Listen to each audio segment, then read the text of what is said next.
we say, Shebachol dor v'dor, omdim aleinu l'chalosenu. In every generation, they're trying to wipe us out. If that's the case of Klal Yisrael in general, when it comes to the Jews in Eretz Yisrael, Shebachol yom v'yom, every day, there is a terrorist entity that is trying to get rid of us. And the question is, what is our zchus kiyum? What is it that keeps us here in Eretz Yisrael? In order to answer that question, I think we have to look at how were we zocheh to Eretz Yisrael in the first place. And the answer to this question lies in the second bracha of benching. The bracha of Nodelecha concludes ala Eretz v'ala mazon, birkas ha'aretz. And the Gemara tells us in brachos and daf mem ches and mem tes, brought down in Shulchan Aruch, siman kuf pei zayin. There, it's paskin la'alacha that in the birkas ha'aretz you must mention bris v'torah. Without bris v'torah, you're not yotzei.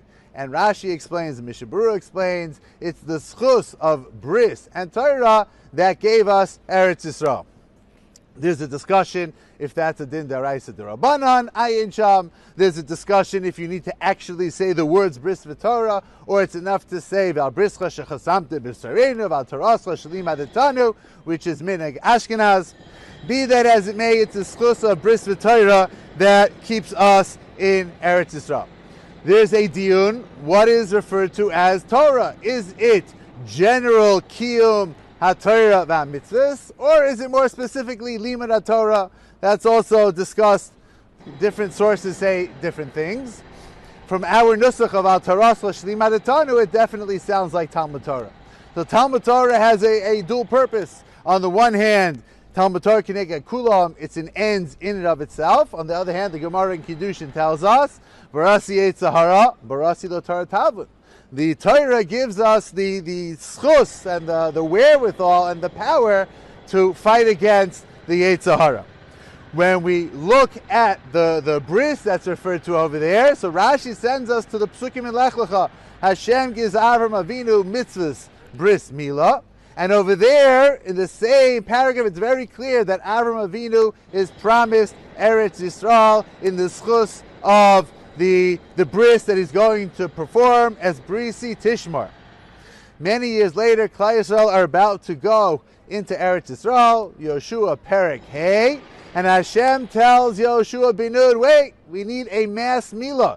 Just as we had 40 years ago when Klal Yisrael left Mitzrayim, before you go into Eretz Yisrael, you need a mass milah. Bnei Yisrael did not perform mitzvahs milah in the midbar. They felt it was dangerous. Before they go into Eretz Yisrael, they need to have a mass milah. And Yoshua explains to Klal Yisrael, our schus to Eretz Yisrael is through bris milah. When the Ramban discusses bris milah, he says the following. He quotes the Radak, the reason for bris milah, shesam zikaron. We have a permanent reminder, be'ever hataiva, on the organ of desire, rav hamehuma v'achet, which is potential for great confusion and sinning. And continues the Ramban, the purpose of mitzvahs milah, lebal yishtam shubo rak b'mitzvah v'mutter, to make sure to use our bris only b'makom where it's mutter and will become a mitzvah, and to stay away from anything that is usher and that will distract us and take us away from our relationship with Hashem. May Hashem give us the strength to be mischazek, strengthen ourselves in the learning of Torah, and thereby strengthen ourselves in Shmiras HaBris, and maintain our zchus kiyum in Eretz Yisrael. Ad bias Goal Tzedek Mimheira V'Yameinu. Thank you for listening to the Guard Your Eyes Daily Chizuk broadcast. Pass them on to your friends and help spread Kedusha in the world.